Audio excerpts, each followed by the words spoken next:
Cartas de uma morta espírito Dona Maria João de Deus. Psicografia de Chico Xavier. 1935. Parte 9. 86. Investigações espirituais. Sabendo contudo que, com a ajuda do recolhimento em preces constantes, cada um de per si, paulatinamente, poderia fazer as suas investigações, esperei pacientemente a minha vez. A princípio, quando me entregava a esses exercícios, parecia-me adquirir um segundo estado mental em que os meus pensamentos eram coisas movimentadas, ativas e palpáveis. Nada havia neles de abstrato ou de imaginário, caracterizando-se todos os elementos por traços especiais.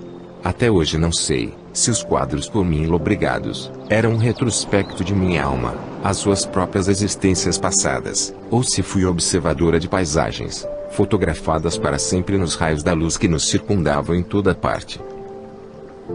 87. Os erros da história. Vi, primeiramente, os quadros atinentes ao passado local da cidade em que nascera, os quais são em demasia sem relevo para que a eles me refira. A minha visão, porém, foi ampliando-se e estendendo-se no espaço e no tempo com relação à existência da pátria.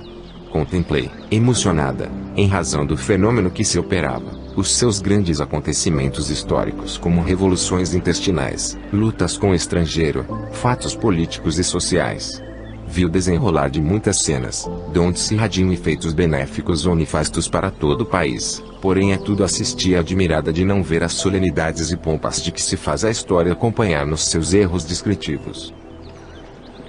88. Famintos de luz e de paz.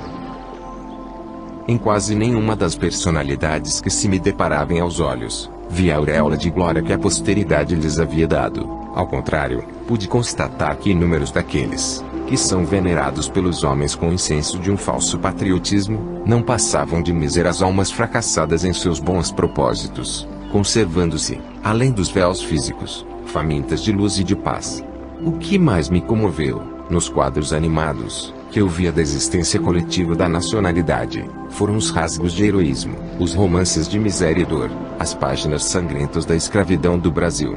Vi seres crucificados em suplícios dantescos, perseguidos por dores lancinantes, infligidas por senhores desamados e cruéis, mas pude saber também que naquelas vestes de infortúnio e padecimentos se ocultavam antigos dominadores e verdugos da humanidade em eras de antanho, os quais resgatavam penosamente as dívidas de outrora.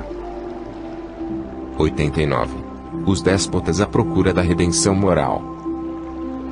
Poderosos e déspotas romanos, inquisidores da igreja, algozes das coletividades, inúmeros tiranos de todas as épocas buscaram a purificação pelos trabalhos do cativeiro, dominando climas bravos, devassando florestas inóspitas e afrontando vezames na procura de sua redenção moral. 90. Momentos iniciais da colonização do Brasil. Minha visão estendia-se mais e mais e vi o solo brasileiro habitado pelos aborígenes, admirando as suas bizarras manifestações de crença, sua maneira especialíssima de viver. Vi a chegada dos primeiros colonizadores e a luta que se travou entre eles e os naturais. Auscultando os pretéritos longínquos, tenho pessoalmente razões para acreditar que o continente americano nada tinha de novo e que foi das suas grandiosas extensões que saíram, aos magotes, os emigrantes para a criação dos surtos civilizadores de outras terras. Era para mim, portanto, um mundo novo de sensações, poder regredir ao passado, sentir a ansiedade dos agrupamentos coletivos e vibrar com a sua vida intensa. 91. A fervorosa invocação a Horus. Certa ocasião eu quis experimentar se não poderia ver algo fora dos assuntos relacionados com o recanto do mundo em que viver e tomei para isto um antigo documento guardado por egiptólogos com atenção e carinho. Tratava-se de um papiro, que trazia uma inscrição hieroglífica, da qual não pude saber de relance a expressão textual. Todavia, revirando-o nas mãos, senti alguma coisa de extraordinário. Entrei em relação com o estado vibratório do seu antigo possuidor, quando ali grafar o complicado texto, e soube logo que se tratava de uma fervorosa invocação a Horus, formulada por um sacerdote tebano, em momento de angustiosa expectativa. O que senti, então, foi algo comparável ao que experimentam todos quantos possuem o dom da psicometria. 92. No Antigo Egito. Relacionei-me com a existência do sacerdote em apreço e senti as suas impressões no instante em que a formulara a sua rogativa. Vi ao meu lado a grande pirâmide, e não muito longe divisei o vulto da esfinge gigantesca no deserto de areia, porém não trazia em si o vestígio do tempo e das tempestades. Sobressaía do seu aspecto imponente, grandioso, o esplendor das eras faraônicas. Lobriguei no corpo majestoso da pirâmide uma porta lateral, onde penetrei acompanhando aquele sábio egípcio em suas meditações profundas. Atravessei corredores sinuosos e câmaras escuras, repletas de ar sombrio, como se fossem povoadas de espectros ameaçadores. Chegada a certa altura, desci por caminhos tenebrosos, onde haviam os maiores perigos para uma alma encanada. Símbolos terríveis se apresentavam àquele iniciado, e admirei a coragem desse homem de nervos férreos, que não temia a sombra, a ameaça e a morte. Através de peripécias inenarráveis, chegamos a um templo subterrâneo de regulares proporções, entre cujas paredes se abrigavam muitos homens silenciosos, bizarramente trajados. Eu vi, porém, junto deles muitos seres espirituais, e dentre os presentes destacava-se a figura majestosa e complacente de um velho que, certamente, era o supremo hierofante, ou grande sacerdote da comunidade. Vi-o estender os braços horizontalmente, pronunciando palavras num idioma para mim ininteligível, mas das quais pude alcançar a essência, penetrando-lhe o pensamento. 93. A vida, eterno fenômeno dos jogos vibratórios. Assisti a cerimônias extravagantes e esquisitas, regressando, depois de terminadas, pelos mesmos caminhos a que me referi. Aquele iniciado, ao grafar as ideias no papiro, experimentava a lembrança dos seus venerandos mestres. As vibrações da sua mente haviam impregnado aquele objeto e a sua prece estava ali patente e imortal. Concluída a minha experiência, ouvi a voz do meu guia exclamar: "Considera, minha filha, como todas as coisas têm a sua história. A vida é o eterno fenômeno dos jogos vibratórios, e tempo virá em que as almas na Terra compreenderão o papel do espírito na sua esfera infinita de influenciação. Nessa era nova, os homens verão mais além, e hão de construir, com os seus conhecimentos, a felicidade eterna." 94. Jesus é o caminho, a verdade e a vida. Pareceu-me que eu havia concluído um curso de preparação na vida errática, porque, naquele dia, fui levada por amorosos e devotados guias a um local maravilhoso pela sua amplitude e beleza.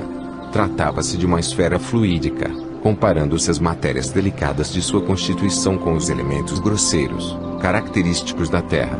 Uma vasta superfície, como um campo divino, tínhamos sob os nossos olhos. A claridade, que se espalhava, iluminando-o, era abundante, mas não ofuscava, de forma que, sobre as nossas frontes, víamos o zimbório celeste, recamado de estrelas tremeluzindo.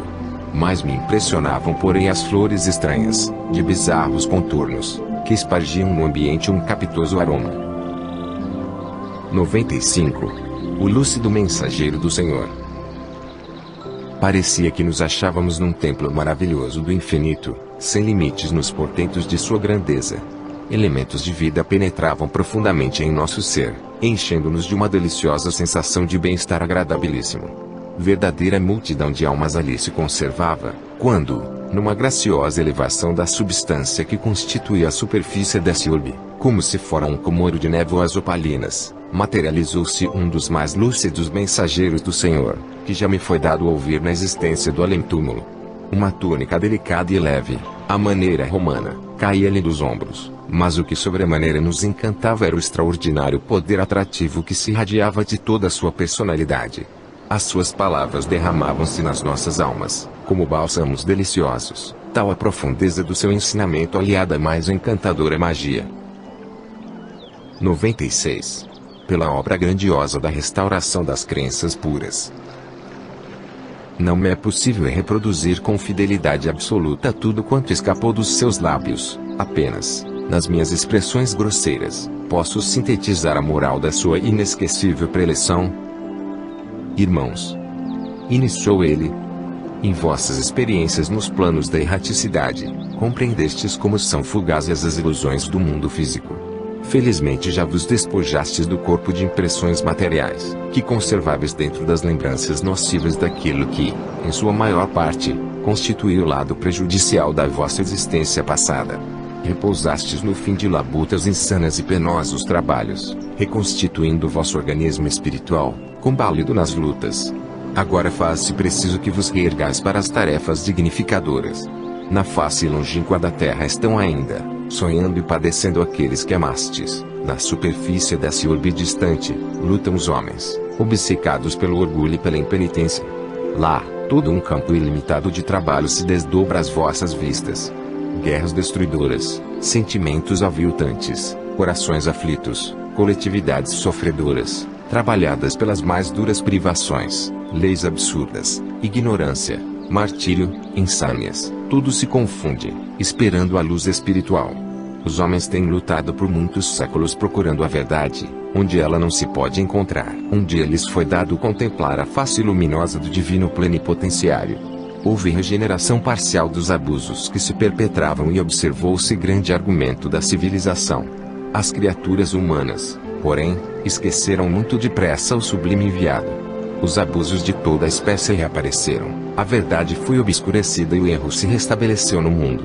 Os homens, no seu afã de saber, criaram então as filosofias e as ciências, as quais, contudo, não podem ir além da matéria, em sua expressão mais grosseira. No orbe terreno, pois, verifica-se atualmente o eclipse das luzes espirituais. Cabe-nos operar o movimento grandioso de restauração das crenças puras. Voltemo-nos para o solo ingrato daquele mundo de experiências e provas, onde o pão, que nutre o corpo, se mistura com os prantos amargosos das almas. Trabalhemos. Levantemos as criaturas humanas da sua inércia moral. Verifiquemos a nossa ação sob as vistas amoráveis daquele que é o caminho, a verdade e a vida.